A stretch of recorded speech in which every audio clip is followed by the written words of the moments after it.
Welcome to new lesson. ये जो lesson है ये सेकंड लेसन है हमारा कन्वर्जन एड्स की सीरीज का। और ये लेसन जो है आज का बहुत ही जरूरी है कि आप इसको ध्यान से समझो। सो चलिए स्टार्ट करते हैं।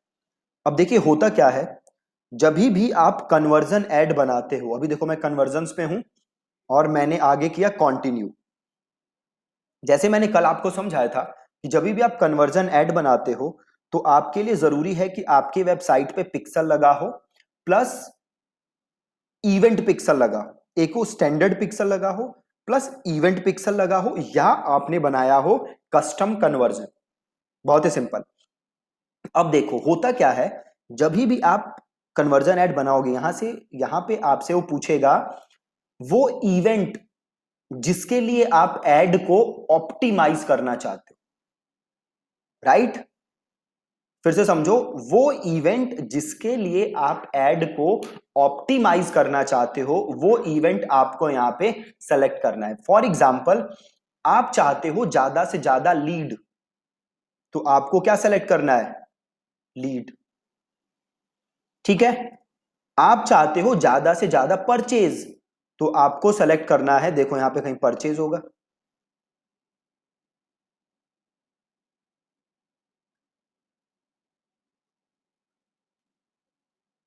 परचेज।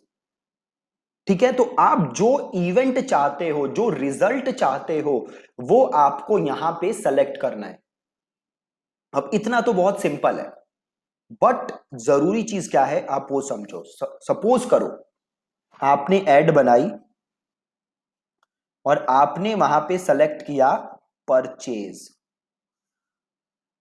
अगर आपको याद हो तो मैंने एक लेसन में आपको समझाया था लर्निंग फेज के बारे में। लर्निंग फेज के बारे में क्या समझाया था मैंने आपको? कि फेसबुक जो है, फेसबुक का जो एल्गोरिथम है, वो चीजों को सेल्फ लर्न करता है, चीजों को सीखता है, and then based on that वो एड्स को इंप्रूव करता है। और हमने समझा था कि फेसबुक का एल्गोरिथम चीजों को सही समझे, सही से सीखे, इसके लिए उसकी रिक्वायरमेंट क्या है? मिनिमम आपके पास 50 कन्वर्जन हो इन अ वीक।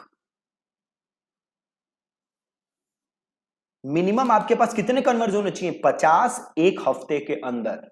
अब देखो, सपोज करो आपने इवेंट क्या सेलेक्ट किया? परचेज। अब ये जो परचेज इवेंट है ये उतना फ्रीक्वेंटली अकर नहीं करता है, इसकी फ्रीक्वेंसी कम है। क्यों कम है? अगर आपकी वेबसाइट पे 100 लोग जा रहे हैं तो उसमें से 3 या 4 या 2 ही आपका प्रोडक्ट खरीदेंगे, इसकी फ्रीक्वेंसी कम है। अब अगर आपने एड बनाई ऑप्टिमाइज्ड फॉर परचेज और आपका बजट है कम, लो बजट है आपका, तो ये जो परचेज है, ये इवेंट जो अकर होगा ये बहुत कम अकर होगा। ये एक हफ्ते में 50 इवेंट अकर नहीं होंगे।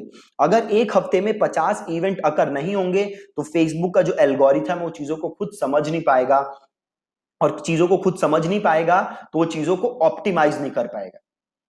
ठीक है। तो आपका गोल क्या है? सपोज करो आपने एक कैंपेन बनाया ऑप्टिमाइज्ड फॉर परचेज, मतलब आपने यहां पे क्या सेलेक्ट किया? आपने यहां पे सेलेक्ट किया परचेज। ठीक है। अब सपोज करो ये परचेज जो है ये हफ्ते में हो रही है बस 20, तो ये आपके लिए बहुत ही नेगेटिव है। क्यों नेगेटिव है? क्योंकि फेसबुक का जो लर्निंग फेज है वो खत्म नहीं होगा, क्योंकि फेसबुक को मिनिमम कितने चाहिए? 50 कन्वर्जन चाहिए विद इन अ वीक। और आपका गोल है कि आप कैसे फेसबुक को ज्यादा से ज्यादा ये कन्वर्जन्स दो, ताकि ये जो एल्गोरिथम वो चीजों को खुद सीखे और एड्स को इंप्रूव करे। तो अगर ऐसी सिचुएशन अराइज हो रही है तो आपको करना क्या है? आपको ये करना है, या तो आपको अपना बजट बढ़ाना है या फिर आपको एड को ऑप्टिमाइज करना है ऐसे इवेंट के लिए जो ज्यादा अकर होता हो।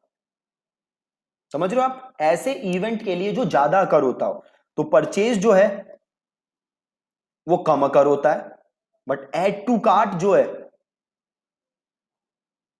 वो ज्यादा अकर होता है।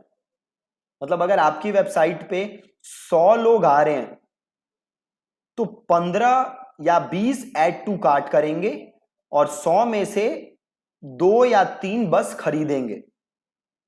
ऐड टू कार्ट जो है वो ज्यादा होंगे, परचेज कम होंगे।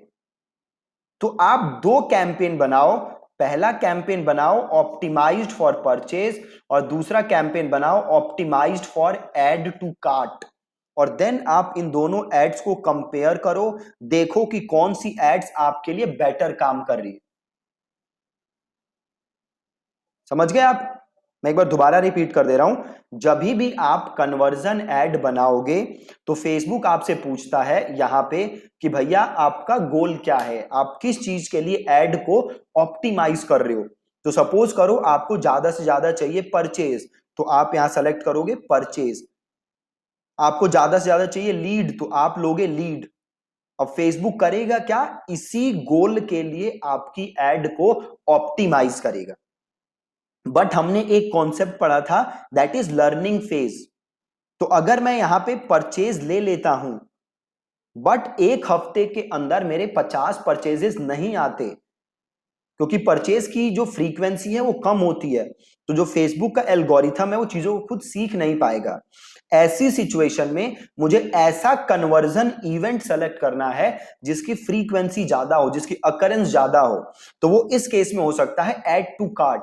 तो मैं क्या करूंगा, एक ऐड कैंपेन बनाऊंगा ऑप्टिमाइज्ड फॉर परचेज, एक बनाऊंगा ऐड टू कार्ट, और देन मैं दोनों को कंपेयर करूंगा कि कौन सी कैंपेन मेरे को ज्यादा अच्छा रिटर्न ऑन एड स्पेंड दे रही है, और देन मैं उस इवेंट के साथ अपनी एड्स को, अपने कैंपेन्स को कंटिन्यू करूंगा। ठीक है जी, बहुत बहुत ही ज्यादा सिंपल है। सो आप इस वीडियो को एक बार दोबारा देख लेना ताकि आपको क्लियर हो जाए। आई होप अभी तक क्लियर हो गया होगा, नहीं हुआ तो मेक श्योर कि आप एक दो बार और वीडियो को देख लो ताकि आप क्लियर हो जाए। ठीक है, तो आपको ऐसा इवेंट लेना है जिसकी अकरेंस थोड़ी ज्यादा हो ताकि फेसबुक के पास ज्यादा डेटा पहुंचे, या फिर अगर आपको परचेज इवेंट ही रखना है तो आप डेली अपना बजट बढ़ाओ, क्योंकि ज्यादा बजट होगा तो इवेंट ज्यादा अकर होगा, और ज्यादा इवेंट अकर होगा तो फेसबुक आपके समझ पाएगा चीजों को, फेसबुक सही से, और एड्स को ऑप्टिमाइज करेगा। ठीक है जी, तो ये था अबाउट कन्वर्जन इवेंट्स जो आपको सेलेक्ट करने हैं।